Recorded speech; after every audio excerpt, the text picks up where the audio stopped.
All right, good morning. It is a Monday, August 4th, already 2025. Football practice underway. Lots of content coming out. Stay tuned to this channel. Take a picture with your phone of the QR code, okay? Subscribe and share.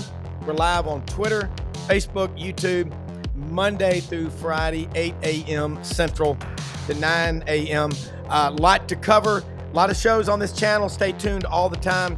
EP Brendan Martin extraordinaire is putting out content and reels. Stay tuned. We're bringing up the hot takes and hot information all the time. We got a great lineup today. Coach Ellis Johnson, veteran coach in the SEC for 43 years, joins us, a.k.a. Tom Cruise from over in South Carolina. Hollywood. Yeah, in just a couple of minutes, David Murray from Dog Bite 24/7. It's a Mississippi State website. Long time. He's been around since 79, knows that program well in the SEC. And David Bartoo will join us as well at half past the hour from somewhere in Oregon. Could be on the coast, could be in the mountains, could be on top of a chicken coop from College Football Matrix and Lights Out Gummies, man. Thank you so much, everybody. Brendan, school started yet for y'all? No, we had this discussion, Rob. Y'all are going to school like on summer program. We got like 3 weeks. Oh, God, you're lucky. All right. Yeah, we'll go to school August 20th. God. I remember. You guys are in that. You guys do that summer A and summer B stuff now. It's different. That's crazy. You guys are just going to a year-round program. You just don't realize it. It's crazy. 2 months of summer. You need 3. Coach, practice is underway. Looked into my email. You ought to see what GatorBaitMedia.com is putting out. They're putting out so much stuff on Florida. They had to go to a practice down there. You know what? I'm watching NFL Network, and I see training camp for the Kansas City Chiefs. Without a doubt, the most successful franchise in the NFL right now. And they open up those early training camps. You know, you better be careful. You're walking a precipitous line with your fans. You keep pushing them away. Somebody's going to file a lawsuit, some group of fans, and it's coming for the open records, the sunshine laws. These are state universities. You don't tell us what to do. You do what we tell you to do. It's going to get crazy, but access to practice. Buddy Martin and the Gator Media guys got to go to Florida practice. That was so cool to read it. It's not trying to attack the coaches and all, but, you know, there was a trust always with writers and the coaches. So before David Murray comes on, your take on that, because you've been on the other side of it. Well, last time I was on, which seems like it was 2 years ago, Buddy and I were talking about the old days, you know, when the writers and the coaches had relationships. Yeah. And they kind of needed each other. Because, yes. I mean, the newspaper was the main way to get your program out there. And nowadays, like the things we're doing right now at this moment, you got so much of this stuff, the newspapers are basically, they don't have anything for anybody that's interesting because it's all old news. So I don't know about the access. I never thought about it from that angle. But I understand why coaches don't want a bunch of people around there. The more people you have at your practice, the more chance you're going to have of people getting video and all that kind of thing. Plus, you got injuries, things you'd rather not have put out in the public arena. So I think there's a reason for it, but I never thought about it from that legal angle you mentioned. Well, the reason I say that is because it's so frustrating because fans, I mean, you know, you get a guy, and I'm talking right now about Buddy. You know, Buddy Martin's been covering sports a long time. He's always had relationships with coaches. And look, the first time you violate off the record or anything, we all know that. You're done. But I just think it brings the fans closer to the program because they feel a lot of times like they're being pushed away. I remember going to practice, you know, writing for the Auburn Plainsman and doing my show Sidelines in college at Auburn. Pat Dye he was an intimidating man. He just was. And it just, especially to a young kid, you know, at practice, and someone would ask him a question about the heat, and he'd go, well, hell, you know, you don't like the damn heat, get your ass up to Michigan, Syracuse, or something like that. He'd go, this Alabama. And they'd be wheeling a guy on a stretcher, you know, past him from heat exhaustion. And but they were tough. They cared about the players, but that toughness, man, Coach, you made it through the Citadel. You're a graduate of the Citadel. That ain't easy. And you got 2 older brothers went to West Point. I just think it's something better be thinking about because it brings look at those Chiefs fans out there Not every practice is open, but But pretty cool. one of the best examples that comes to mind, I don't know if any of y'all are aware of it, but Green Bay, there's I'd say it's about a 300-yard, 400-yard walk from their locker room to their practice facility. Yeah. The actual field. And the local kids come on their bicycles to come see practice. And they wait for the players to come out of the locker room, and a player will get on the kid's bike and put the kid on there and double head him over to the practice field. And just things like that, I'm sure, of course, Green Bay is very unique, but those type things, boy, that really does bring a fan base closer to the team, I think. I'll tell you how cool they are. Randall Cobb, remember him, played at Kentucky? Saw him at SEC Media Days. And, of course, he played for the Packers. And I've got two great friends, Michael Sag and Connor Sag. They're in my hunting club. They're from Memphis. They're Packers fanatics. They go to 3 or 4 games a year up in Green Bay. I asked Randall, I said, hey, can you do me a favor for some friends of mine? Would you say something to Michael and Connor Sag about the Green Bay Packer Nation? He goes, absolutely. He did like a minute-long video of going, man, being part of the Packer family and the Packer. And I was like, Randall Cobb, he's from Oak Ridge, Tennessee, right outside of Knoxville. And I said, you broke my heart in 2009 when y'all came down and beat Auburn. He goes, yeah, the next year Cam wouldn't give me enough time to get one more chance at the ball because that's a hell of a play. But that's the kind of stuff that we love about college football players and coaches. Yeah, no question. And players enjoy that. Most every player I've ever been around, they love doing things for kids. Coach Spurrier's wife, Jerry, she was very good at those type of activities, getting the kids and the players connected. I mean, it was birthday. Yeah. She had everybody's birthday. She hardly let any of them pass unless we just weren't even in town. Halloween, all those type things. She would have things set up so that the kids could interact with the players. Okay. Yeah, and I think that's why we love Steve Spurrier. I mean, and his wife, Jerry. I don't know him. Y'all do, but the fans connect. And I go back to I remember listening to, I love to listen to AM radio, coaches shows on a Monday or Wednesday or Thursday night. And they'd say, just load up that station wagon, bring all the young'uns up there and make it a weekend. And that's how you connect with the fans. And I think fan bases in college football, it's that love of the laundry. And we love it when the players on those teams love the laundry, the jersey and the colors like we do. David Murray, I believe, is in, he says, Dog Bite 24/7. He says he's in. I hope he's in. You should ask the producer that one. I don't see it. Okay, yeah. Do definitely not in. Okay, because he said he's in. But, Coach, practice right now. You've got no more 3-a-days, 2-a-days, but the practices are tough. There's a lot of mental stuff. They're using iPads on the sidelines. Talk about how that evolution is changing, good or bad college football. Football. Just went above my pay grade on that one. I didn't have anything. Well, we'll refer to the guy in the glasses. I had paper, and I had my paper inside a plastic binder in case it rained. Most coaches are reporting that half the stuff's that's not working, and it's just not worth it. Well, I tell you, they are having a problem speaking to the players on the field because it's just different from the pros. The pros' tempo is just different than college. And when you start this speed up, slow down, a lot of times the coaches are not able to communicate with the players the way they'd like to. Hand signals are actually better and being able to do things. Now, the tablets, I never fooled with them. I was a little bit ahead of that. But they say those are really helping players and coaches on the sideline during games. And I could see that. There used to be a rule you couldn't watch any replay of the game while the game's going on. So I don't know when they changed that rule. But these kids are on these tablets now. It's just like me on a cell phone. It's second nature to them. They come on that sideline. You pull up 2 or 3 plays that happened in the last series, and it's unbelievable helpful. Yeah, we're going over to Atlanta opening weekend of college football. We had Gary Stoken, CEO of the Peach Bowl and the Kickoff Classic and the Hall of Fame. We're going over Thursday, going to go to the Tennessee-Syracuse game. I'm going to go to South Carolina, Virginia Tech, make it an opening weekend because our oldest daughter, Mallory, will be moving into her new house. And she said, y'all have got to come visit. So, okay, I'll go watch 2 college football games and go to the College Hall of Fame. Twist my arm and I'll do it. Coach, looking at it right now, I'm going to throw a stat at you. Does this mean anything to you?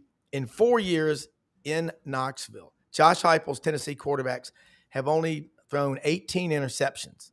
Last year, Garrett Nussmeier threw 12 in 1 year. Joey Aguilar coming in, App State, UCLA for a semester. Now he's at Tennessee. Doesn't that bode well in his favor that he should have a pretty productive year just because Josh Heupel flat out knows what he's doing? I would have to say that stat has a huge, huge connection to the system, and him being a coach who coaches it that way, especially because, they're not afraid to throw the football. It's certainly not a wishbone attack. And only 16 in 4 years. Is that what you said? Yeah, 4 years, 18 total. That is an amazing statistic. You played in arguably one of the best, if not the fastest league in the nation, against defenses, that are really good. And you put the ball up a lot in the system you run. So obviously you're taking care of it in that manner. It's good coaching, and it's probably got a lot to do with the system too. Well, I think Josh Heupel played quarterback at Oklahoma. He's from Aberdeen, South Dakota. We got 2 head coaches in this league from South Dakota. Kalen DeBoer is from Millbrook, South Dakota, and Josh is from Aberdeen. But I just think does a great job of working. I'm not saying he's Steve Spurrier with quarterbacks, but he's pretty damn good. All right, got to ask you this one. On South Carolina right now, you're over there in the Palmetto State. You're in touch with a lot of people. You got a son, Charlie, a rising sophomore, as the radio guys call him, tight end. Looking forward to seeing Charlie maybe catch a touchdown against LSU. What if you're on here with Frank Duffy and Charlie catches the winning touchdown pass to beat LSU? That's going to be wild. But let's talk about the Gamecocks. They won 9 last year. Real close on a couple of other ones, but they also won some close ones that could have gone the other way. So the record's what it is. What do you think is going to happen with them this year? If Charlie catches a touchdown against LSU, they're going to have to reschedule LSU for 2 years from now, because I think it's going to be that long before he gets on the game field. But he's doing good. I'm really proud of him, but he's down at depth chart right now. But South Carolina, I've just kind of got it's two ends of the spectrum right now that I'm struggling with. I got a lot of confidence in some guys on staff over there that I know real well, but defensively, they got just absolutely decimated with losses to graduation and the draft, and I don't know if they've replaced them. So if the kid is Lenore Sellers is an unbelievable athlete, if he has to start playing from behind, he's a little bit of a liability. Also, if he doesn't get enough snaps because the defense is not getting stops quick enough or getting enough stops, all that stuff goes hand in hand. But they've got some tremendous individual athletes, and 2 or 3 of them on that offense, including Sellers, and they could be really dangerous. I heard something on the radio yesterday, and I would say it's pretty accurate. They're going to lose to some teams that they had a chance to beat, but they're going to beat some teams this year that they shouldn't have beat, just because they're going to be that kind of football team. And I think it could have been a pretty accurate statement. I think they're going to be a younger team, and I think they're going to probably be a little more erratic than they were last year. Defense is well coached, but I don't see any way they can play at the level they did last year. Yeah, you lose 5 players drafted, and that's tough. In the case of Georgia, they lose them. And, like Kirby says, we've given a lot more to the portal than we've taken from it. They're very selective in who they take. I'm telling you, that Clemson game, I may even slip over and meet Frank Duffy. He's going to have lots of food and drink over there for that Clemson LSU game. But another one I want to ask you about, going back down to Florida, Brendan stays on top of it with, I hate to use the term breaking news because too much stuff is breaking news. It's broken news almost. But DJ Lagway, everybody talks about his health and all. He's a big physical kid. He's also one of the most impressive. Have you seen him interviewed? Did you watch the stuff on SEC Network with Marty and McGee with him? Wouldn't you love coaching DJ I didn't Lagway? see that, but I saw a replay of his interview at Media Days, and he really was an impressive kid. That's the first time I've ever seen him in an interview situation. I've only seen him in a football uniform before then. Brendan probably knows this a whole lot more than I would, but I'm concerned. Shoulder and an Achilles related thing, anything around the calf and the Achilles, those aren't areas that you want to have happen. Knees are really becoming more. You can handle a knee with great surgery because I guess they're getting so common. And things like a broken hand or whatever, that'll heal. But when you start having a shoulder problem and you're a quarterback, or if you're any athlete and you're having problems that are chronic down around the calf and the Achilles, I don't like to hear that. So I don't know. He's a pretty big kid. If he's not well conditioned and really staying on top of himself on those kind of things, that's what leads to these lower body injuries with big kids. Yeah. I'm telling you, he weighs about 237, 238. Both. Let's bring in David Murray, Dog Bite 24/7. I see he's in. David, we can't see you, but we can hear you. I don't know if you got your camera on or not, but David, we got Coach Ellis Johnson on here, executive producer Brendan Martin, and I talking about preseason practice. And certainly it's underway down in Starkville, year 2 under Jeff Lebby. Heard you on Chuck Oliver's show Friday. Great job. Watched a lot of your stuff that you've done on podcasts and all. You've been doing this a long time. You remember Mississippi State's magic man, Marty McDowell from Mobile. So you know that program well. How are you? Are you there, David? Okay. Well, we'll try to bring him back in here. But Coach, I'm looking around the SEC and, in no particular order, my top 6 are, Georgia, Texas, Florida, Bama, A&M, Oklahoma. And that didn't even include LSU, South Carolina, Ole Miss, Auburn, and Tennessee. And that doesn't include Missouri. I'm telling you, I just want your thoughts. I'm going to go out west here on the western flank. Eli Drinkwitz. That guy's he's a hell of a coach. What do you think about what they're doing at Missouri? They've spent, by the way, they just invested over the last couple of years over $300 million in stadium improvements at Faroe Field. They needed that, but I don't know. In today's world, the thing that builds recruits is cash in hand. And they've been doing something on that too. They were one of the first states to aggressively say, you can pay a high school kid before he gets to your program. I don't know how much that jump started their recruiting, but a lot of colleges were not allowing it at that time, and they did. He is a really good football coach. I never have worked with Eli. We had a mutual connection. He had worked with Malzahn, and we were phone buddies when I was at Auburn. He would just call about certain teams and just back and forth about what we thought about them and things like that. But he did a heck of a job up at Appalachian, and and moved on. I think that Missouri is a tough job in the SEC, and we talked about this a little bit. I think we were talking about Arkansas when they got out of the old Southwest Conference and jumped over to the SEC. There were a number of years there they didn't have a recruiting base, and they were trying to come over and recruit kids over in Alabama and stuff like that. They kind of lost their Texas hold, and I think that's happened to Missouri a little bit too. Now you got some, Missouri's pretty close up in the north, Midwest. You get up in those big cities and find kids too if you got coaches that know that area. But I think he does a heck of a job. I think it's going to be tough for him to get up in the top half of that conference consistently. I just don't know if they can do it. Well, you got to think about. I guess what you have to think about is they have that NIL rule in Missouri that allows you to start paying a kid, in-state kid, if he's signing or coming to you. Now, he may not come, but they've got a large population base. They go into Illinois and Chicago in that area, but that's a program they're a 9 or 10 winner. I mean, that's how strong this league is. I was watching some Big Ten football last night on Big Ten Network. I bounce around all these networks. They were showing Washington and Southern Cal playing last year.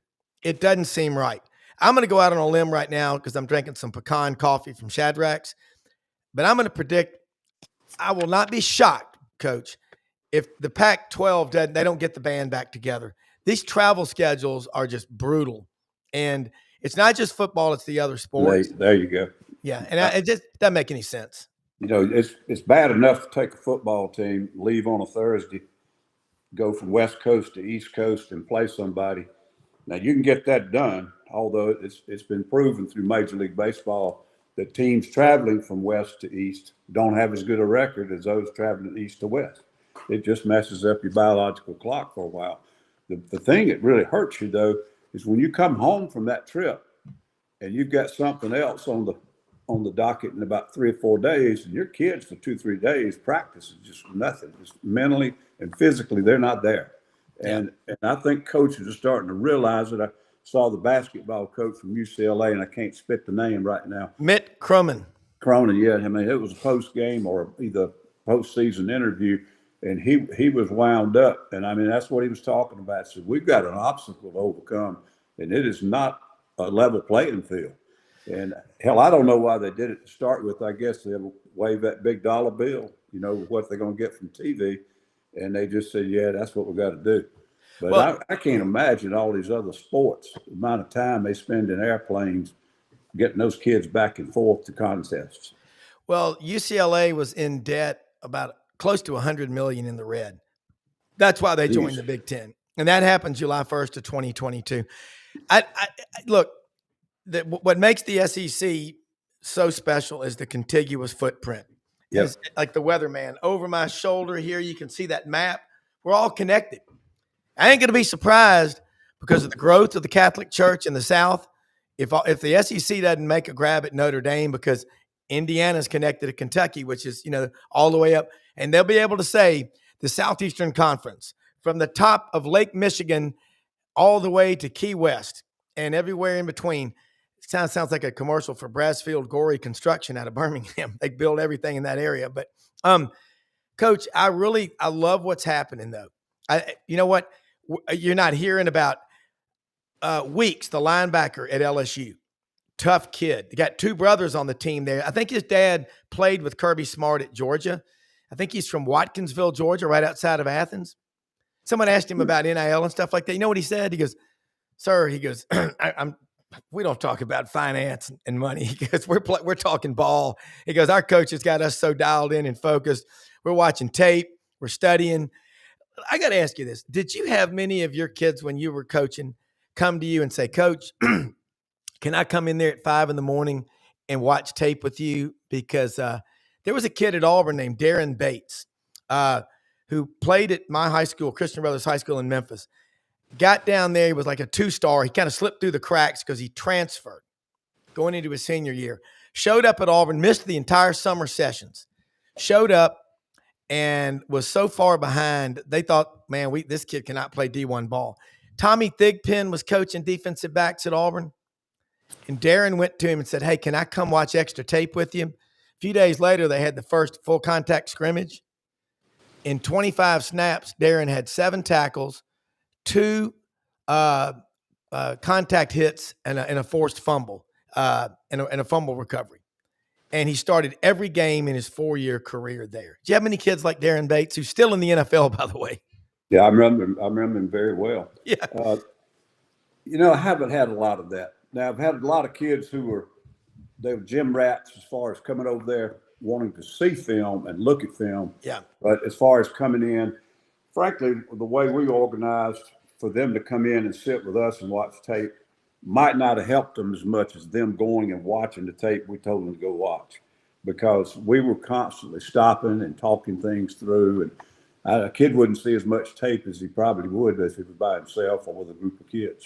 So most of the time, we gave them a list or, you know, an outline.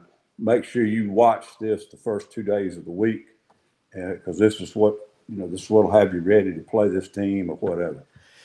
Yeah, and I know if David Murray can see us, I know we're trying to get him in, and I know Brendan's doing everything he can. But I wanted to ask about Mississippi State and Jeff Lebby.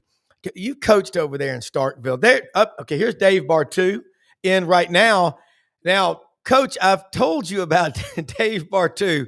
You don't know where he is. He could be having a morning coffee with Squatch out there in the mountains of Oregon, about 35 to 40 miles outside of Portland. He has College Football Matrix, puts together coaching staffs, NFL and college, and also the Lights Out Gummies. Been doing this a while, and a big game hunting guide. Coach, David Bartoo, say hello to Coach Ellis Johnson. We're trying to have David Murray from Dog Bite 24/7 on, talking some Mississippi State, but had some technical issues. But we've been having a discussion bouncing all over the SEC. First off, love the background. Last week, Coach, he was on the Pacific Ocean in Oregon. Later that day, didn't we have a tsunami warning? I was like, Dave, but everything was good. How you doing? I'm doing great this morning. How are y'all? Good. Last time I was on with Dave a couple of 3 weeks ago. Yeah. Yes. Well, Yes, sir. Actually, put a pin in this one, Rob. I do have a strategic question for Coach at some point in this show. I got a question. Go with it now. Go with it now. Okay. So one of the things, as you know, perpetual data nerd. Okay.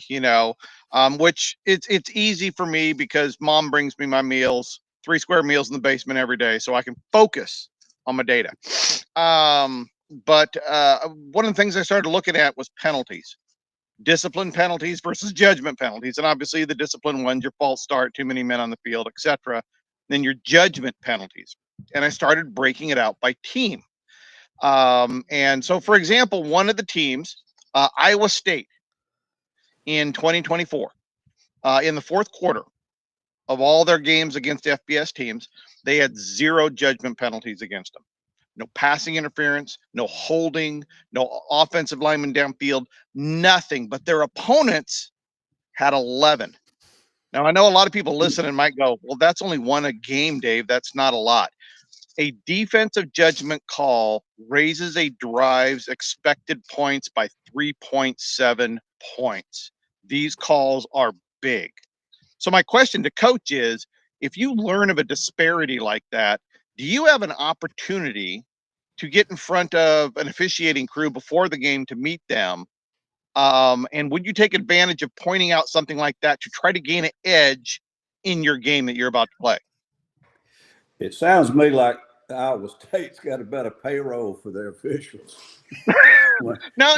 when you get something that disparity, something going on. But seriously, I love this subject because this is what we, later in my career, this is what we tracked. We called it accountability. If we had a pre-snap penalty or a post-whistle penalty, our kids were punished for it. But holding and pass interference and those type aggressive judgment calls, right? We corrected it and coached it, but we didn't penalize kids for that when they're playing hard. And so it's kind of different from what you're talking about. According to the judgment penalties are more costly, but much more costly. With jumping off sides on defense, or like let's say a kid made a tackle and you had a face mask. We didn't punish that. Now we coached it and we criticized it, but we didn't. But I can see the point. And that's very interesting what you say, and I'm glad you brought that up. Now, I think what we do, not only do we have officials come in and talk to the players, but we have them come in and talk to the coaches. One of the biggest things they do is they teach you how to coach defenders downfield, how to be aggressive on pass interference without being called for pass interference. Here's what we're going to call every time, so don't do it. Here's what we might not see, and if you want to coach it and teach it, that's fine. But we did those things a lot, Dave. Okay. But in those meetings, if you had an opponent like Iowa State, okay, let's say you're Auburn playing Iowa State the second week this season, right? And you're at Iowa State. Are you going to go, look, something, we just want a fair game. This is the benefits Iowa State got last year. Would you try to get in the official's head if you had a point of data that was a legitimate edge for them? Yes, but you got to be careful, because if you approach them in a manner that they feel like you're trying to coax them a little bit, sometimes the thing you showed them on the other opponent, they hold every time on this play. Watch this kid, they holding and nobody's calling it. And damn, if you wouldn't get the holding call in the game on your own team. So Okay. you have to be careful because they're human. But you're exactly right. I mean, we would study film, and if we saw something constantly, and it was either not being called, and a lot of times it was formation alignments, allowing offensive linemen too deep off the ball, or things of that nature. And you Sure. get tired of watching it over and over, and nobody's calling it. So you take a clip and send it in to the officials. After games, you had to send in all your disputed calls and a clip on it. If you didn't send a clip of film on it, they didn't even look at it. Okay. So maybe it's something that you send to the conference office or something, not necessarily on the Saturday before the game, but make somebody else aware of it, just to make sure it kind of gets in somebody's head without ticking them off. Absolutely. And you try to do it as early in the week as you can. Now, the pregame meeting, when they come into the locker room, I've heard a lot of conversations, with coaches where they specifically tell the officials, now we've seen this on film, and, if you just be aware of it, and if you see it, call it. Just call it both ways. Yeah, I prefer just posting about it on social media in favor of my head coaches early in the week, and just let fans gripe about it all week. Eventually it'll get back to somebody. That's Yeah. right. And I still think you need to have a good payroll. Something that disparate. I mean, they got 11-0. 11 to, well, here's what's interesting though, Coach. That sounds like the Kansas City Chiefs. Oh, I get you. Do you want those numbers? Three No. Super Bowls, 0 holding calls on Kansas City Chiefs. Yep. Yeah. Wow. Well, I'll get back to the NFL later, but see, the thing is, when you look at the macro level of penalties called, like if you're watching ESPN and they go, oh, look at the for and against all year. It's like 49-51. It's like 50-50. Yeah. It's you put everybody in this giant mixing bowl. Last year there was 7,311 judgment calls, right? Yeah. And if you throw them all into a big giant bowl, it's like, oh, well, they're pretty even. But then if you pull out to the conference level, see, one of the things that got me down this thing is all these fans complaining, oh, the SEC cooks for their favorites. They're always calling flags against the underdog to protect their own. Yeah, something, last year the SEC had the most judgment calls against their favorites relative to the underdogs. It was the Big Ten that actually cooked the favorites the worst last year. And then you go into the team level, and then you find things like Iowa State, but you also find Baylor was minus 10 judgment calls on the entire season. Kansas State was plus 13. Iowa State was plus 8. And so you look inside these numbers and you start burrowing in, and it's never 50-50. And to me, it's fascinating. With the penalties, they're almost like turnover ratios. It's luck. It's luck. I guarantee you, though, like at Iowa State, SMU, I think was plus 19 judgment calls last year. That's going to be gone, right? That won't happen again. And if you look at Iowa State had 2 comeback wins of one possession wins in the fourth quarter last year. SMU had 3. Man, it is amazing how all of these judgment calls correlate with teams that survive late in the fourth quarter and win football games. Well, I think also, I made a couple of comical remarks about it and all that too, but at the same time, some teams are coached better and they're more disciplined with their fundamentals and their technique than others. And that is a factor. I mean, and I know that the officials could almost call the holding call every play, just like in the NBA, they could call walking every play. But I do think there are some teams that are going to be more disciplined, more fundamentally sound, and that factors into this big time. Yeah. Well, you think about the holding penalties. I got a friend of mine played for Auburn. He was a starting at this time right tackle. Auburn was playing Florida down in the swamp in the early 2000s. And Hugh Nall was coaching the offensive line for Tommy Tuberville. And Coach Nall was a pretty intense guy. And my friend, God love him, big fella, about 6'5", 310. And the center, was called for holding in a key time in the game. And they called him over to the sidelines, and as he did, Nall grabbed him and let him have it. And it was my friend that was actually the one off sides. And I said, well, didn't you tell Coach Nall it was you? He goes, hell no. He went through about 3 or 4 clipboards a game. But like my friend says, he's in the witness protection program. We held basically, they teach you how to use your knuckles and do things like that. But I think that stat that you gave, Dave, about judgment calls is fascinating. And those are, and Coach, by the way, your defense in that 2013 Auburn team in the second half, the first 20 minutes, teams kind of moved around. Y'all kind of felt them out. The last 8 to 10 minutes of the first half and the second half, you look at the Bama game in 2010, Auburn held Alabama to 67 total yards of offense in the second half. And that our philosophy was just let them get tired in the first half, and maybe we'd stop them in the second half. Well, when you got Carl Lawson and Montravius Adams, and you've got Nosa Igwe, who's a great guy. We've had him on the show before. It's different. Dave, I got to ask you, coaching staffs in the SEC, you do such an incredible job of cutting through all the minutia and putting it in the vernacular. And I want to ask you about a coaching staff right now, Arkansas with Bobby Petrino there, year 2, Talon Green at quarterback. What do you like? What do you like or not like? What's not to like, right? I mean, Petrino, you look at his career, he has had some high-level offenses. And then if you look overall in his career, we have him graded as a 4-star plus offensive coordinator. I think he is, in terms of active coordinators in the FBS right now, I think he's top 25. And he's got a high ceiling. You have a returning quarterback. Obviously, the most important returning starter you can have in college football, and especially in the SEC, when you look at a lot of the big powers, Georgia, new quarterback, Alabama, new quarterback, Texas, new quarterback. I think there's a lot of opportunities for a returning starting quarterback with a good offensive coordinator that could possibly make some waves in the SEC.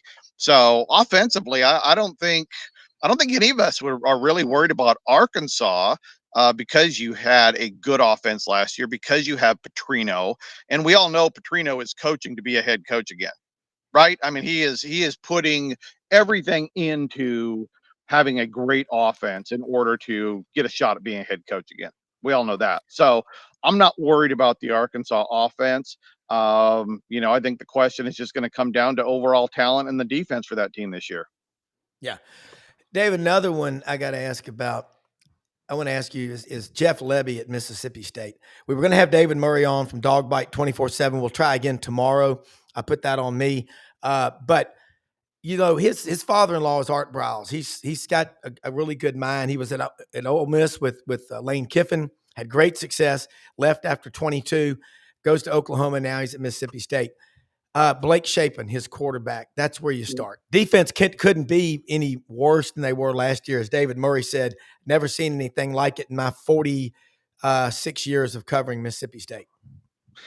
It's Mama always said, if you don't got nothing nice to say, don't say anything at all. But we can't have radio silence here. Yeah. So, there's it's hard to find anything positive about Mississippi State right now. Right? I mean, you're talking Lebby, but he's been an offensive coordinator. He's called plays for 3 years. 2 of the 3 have been horrific. Yeah. Terrible. Right? Yeah. The defense, there's no question the defense last year was absolutely horrific. It was 111th in scoring efficiency in the FBS, and the second worst SEC team was 76th. Yeah. I mean, it was, and they're scheduled. What is their win total? 3.5. So Las Vegas says they're going to win 3 non-conference game, and they give them a half a win against Arizona State and 8 SEC teams. Their recruiting class, the high school recruiting, is trending towards one of the worst classes in 25, 30, 40 years at Mississippi State. And this is without Lane Kiffin even trying to recruit in the state of Mississippi. Yeah. The staff, it was a rough staff. But it was a young staff to begin with. There's still a lot of questions. in my mind. But right now, you're looking at from a grade standpoint, a bottom 3 overall staff, a really really tough schedule, and we all know that Jeff can't go buckshot in the SEC in 2 years. So Yeah. big Yeah. season, not a lot of promise. Yeah. So what's not to like there? I mean, that's coach. You've coached in Starkville before. They've had their moments. I mean, back in 2014, for 5 weeks, they were number one. Trivia question: who was the first team to be ranked number one in the country when the CFP rankings came out in 2014? It's Mississippi State. I mean, pretty cool story. Coach, the defense last year, Zach Arnett. First off, from a coaching perspective, when Mike Leach died, which was horrible, in 23, Zach Arnett just tried to run a completely different offense. I would have said, let's keep doing what we're doing. I'll handle the defense. What about you? Mike is so unique. I don't know that he had somebody there that could keep it rolling. Yeah. But I do think, like, compare when we came in to what Jeff's trying to accomplish. I mean, he's coming in at the worst possible time you could come into a program like that and try to resurrect it. Yeah. You just brought Oklahoma and Texas on board. The conference is a hell of a lot harder now than it was when we came in. Also, we followed Jackie Sherrill, and there were some problems there, and it kind of lost some of the kids, disciplinary things, but there was some talent there. Yeah. We had a chance to recruit on top of it and kind of filter out some bad apples and replace them. And by the third, fourth year, we were a decent team. We weren't great, but we were a decent team. But it was so much better path. Alabama was good back then, but they weren't Powerhouse. Yeah. And Auburn was good, but they were it was when Tommy was losing a little bit of steam, And we beat Alabama. We beat Auburn. We beat Florida. We beat a lot of teams while we were there that today they're loaded. And then here comes the NIL in the portal. We didn't have that to contend with back then. So it was a different job. And I don't know how you do it right now. I mean, there's always a way to get it done. I would never, as a coach, say you can't do it. Yeah. But it's monumental. I don't know how in the hell you're going to get it out with all these things working against you. Yeah. Dave, I want to ask you about Texas A&M. We all remember watching the old TV show Dallas. You got in the boardroom, everybody's got on a cowboy hat and a bolero tie and a shit ton of money. That's the A&M. Think about it. Board of Trustees, regents, whatever the hell you call it. Everybody's in there bench pressing their wallets in public. Well, I tell you. Well, God dang it, do something. We're an 8-5 program. Is that going to change any? I think Mike Elko can coach his ass off. I love Mike Elko. I really do. As a head coach and a defensive coordinator, what he did at Duke showed you how quickly he can turn things around, showed you how well he can organize and establish a culture. His offensive coordinator, Klein, solid. He's in his second year.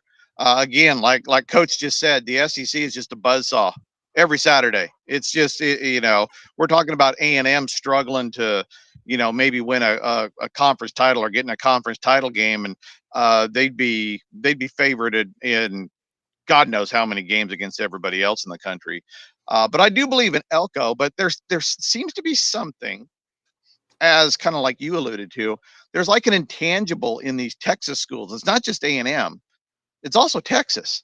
You have a preponderance of wealth and talent. And the Texas A&M in the Big 12, ooh, man, I think if we sat down and drank beers for 3 hours, I think we could come to the conclusion that in the last 25 years, A&M may have underperformed their talent more in the Big 12 than anybody else. But who else is right there? So is Texas. And maybe, like you were just saying, maybe there's too many wallets. There's too many cooks in the kitchen behind the curtain, because the talent's there, right? The recruited talent's there. Texas is a perennially top 5 recruiter. A&M has been top 15. Jimbo took them in the top 10. Elko keeps them in the top 10 to 15. So the talent's there. The support is there.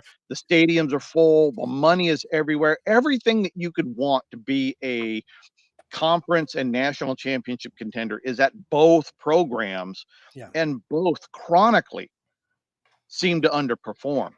So to me, there's something behind the curtain in big time Texas football, and there's too many people trying to take credit for something that hasn't happened yet. Yeah, I would compare the state of Alabama, a state of a little over 5 million people, to the state of Texas. Remember the movie 300, King Leonidas, the 300 Spartan, with 6,000 occasions and thespians, took on 250,000 Xerxes the Great. And they probably, history says, took out about 22,000 of Xerxes' men before they were all wiped out. But a few years later, at the Battle of Marathon, 488 BC, they turned the table and everything changed. You know, you've got that Spartan culture in Alabama, and there's money in Alabama. I'm an Auburn grad. I got friends at Auburn in Alabama. Coached at Alabama on 2 different tours, but you've got more of a linear focus. You still got some guys that want to run the show, but the money from 1970 to the present, in the last 55 years, the state of Texas, with all that money and talent, has produced how many national championships? One. In the state of Alabama, look at the state of Florida since 1983 with 23 million people. And it didn't have that many, has produced 11 national championships. Got to ask you about Florida, man. Billy Napier. Coach has known Billy Napier since he was 21 years old. He's kind of quiet, but I think he's building a culture, his culture at Florida. Like it or not. No, well, I'm biased, right? I mean, that's I've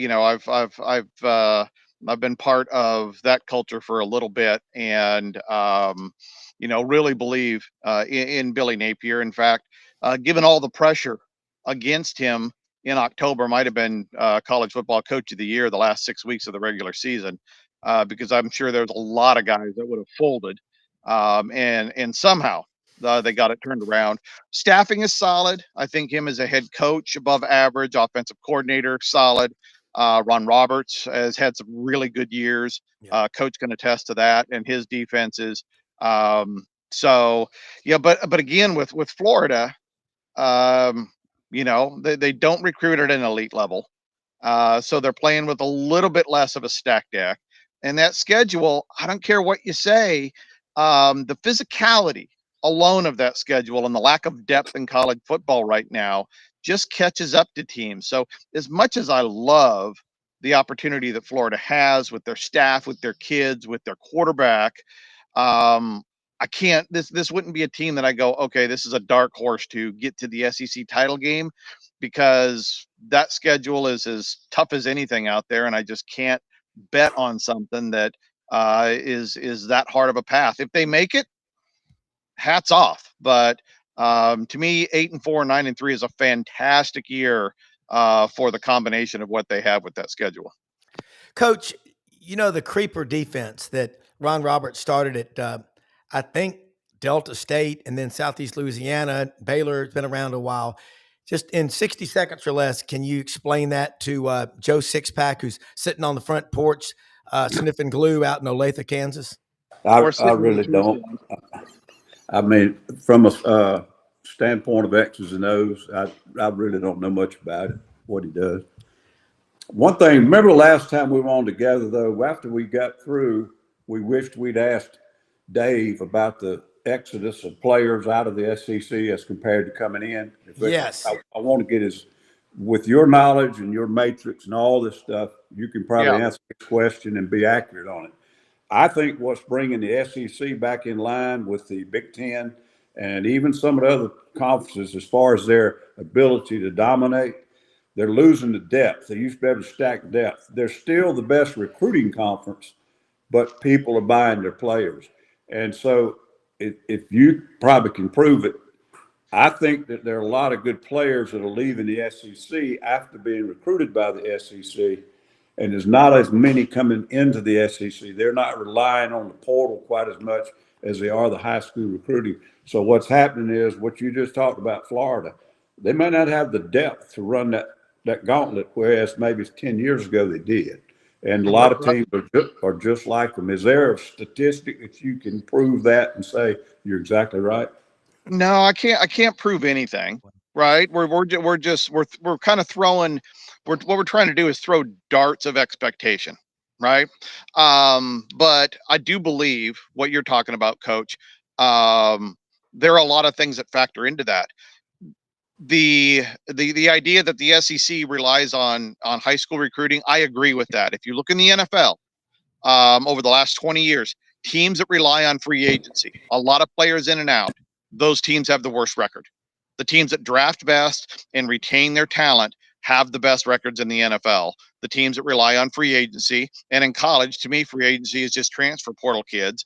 They do the worst, period. So I agree 100% with the SEC's movement to try to get high school kids in. I think the difficulty is continuity. You don't have the depth. You don't have the depth of talent, but you also specifically don't have the depth of experience. And so Right. you're putting younger kids into the line of fire earlier. You have less player continuity. We got good coaching continuity in the SEC. That's why I think it's going to be coached pretty good this year. But I think one of the things is you're lacking player continuity. You may be getting a good or even better player than what's leaving, but if 16 starts, 24 starts, walks out the door and is replaced by an equal athletic player with 0 starts, you're still going to decline. So I think it's a combination of a lot of things that is leveling the playing field against the SEC. But that player continuity to me is really one of the big ones that is often overlooked. Yeah. Wow. Let me say something.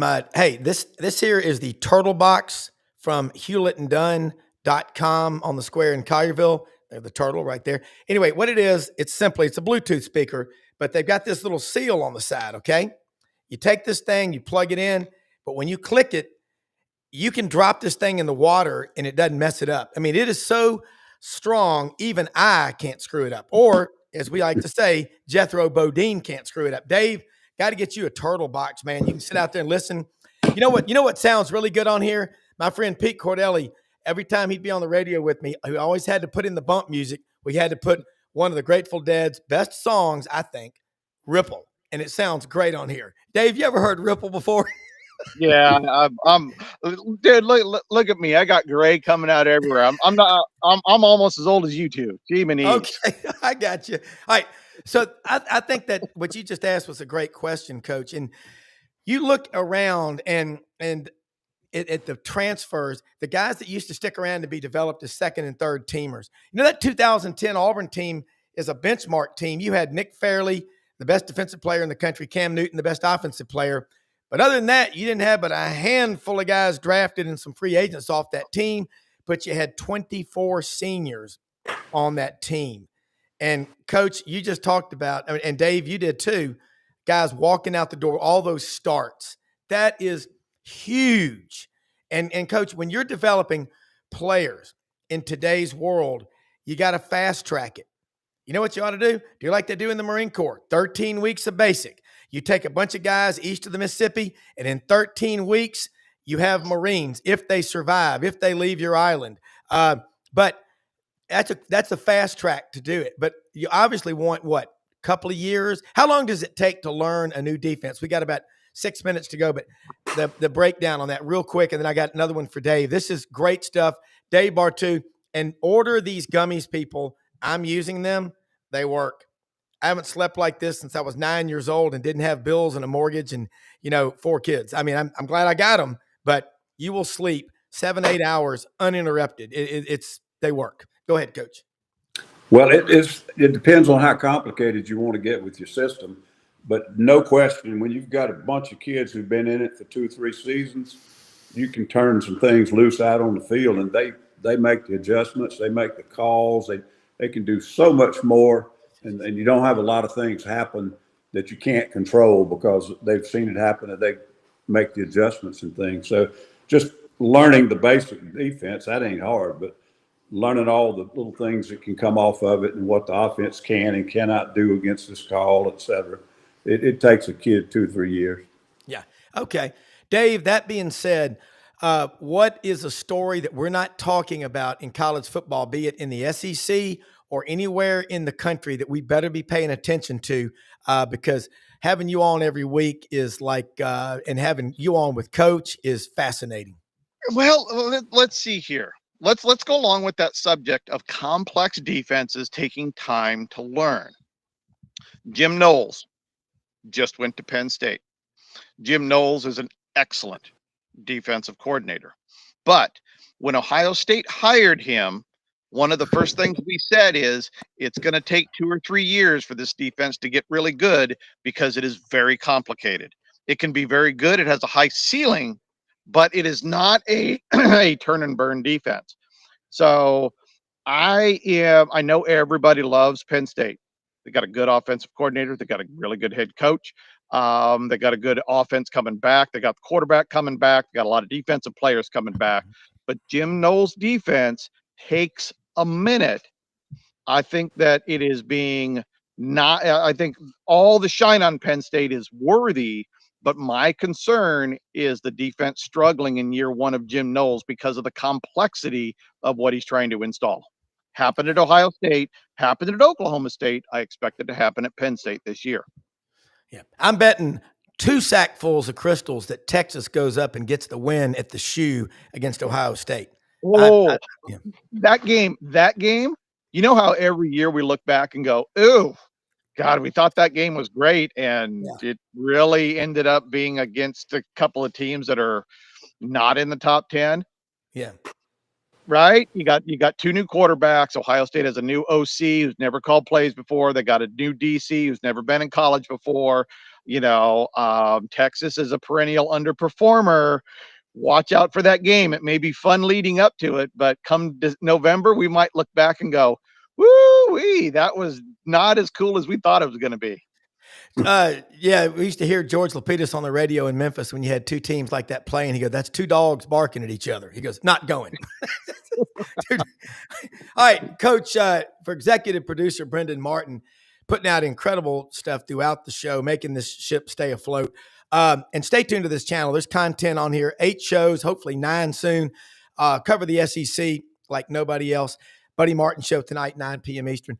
I really think the excitement, the anticipation for this season is that we don't have to talk about, that other 2 topics, the Portland NIL. I mean, it's all football right now. I think this is going to be a hell of a season. Coach, leave us with your parting words of wisdom in about 30 seconds, what we need to be focusing on right now in the SEC with what's going on in practice and what you're aware of. Well, what I was focused on, when I got up this morning, I cut my little ESPN app on, and across the top, there was an NCAA football finally, instead of some woke list of sports like WNBA. So hopefully we really are just about there. Yeah. I've about had all I can stand. Yeah. So when you got to go down a list of 20th spot to find NCAA football, and across the top you got WNBA. We're in woke world, and I'm ready for it to be over, man. Yeah. Well, and by the way, Dave, I think that the college football people are missing a great promo with all the distractions. Just run a Kurt Cobain. Here we are. Entertain us. Dave, have you seen him, our friend? No, I have not seen your friend. All right. But all right, Dave, next week, do you think there's a way we could get the data on what Coach said about guys leaving the SEC? Any kind of numbers? Is that something we could? I'll see what I can find. There's never going to be anything conclusive because there's so many moving pieces to it. I think it's more of a sum of the parts rather than one individual metric or event that is triggering the changes. All right, guys, thank y'all both so much for sharing your time. Absolutely awesome. Hey guys, we live in a country, you bet, greatest country in the history of the world. Most see the face of Christ in the least among us. Go out, share the show, find ways to help people. Don't give to give. And get out to Landers Ford today, 7 a.m., 7 p.m., Poplar and Houston Levy, LandersFordMemphis.com, and see our friend Brad Bellamy, the GM. Thanks, everybody. Good night, John Boy.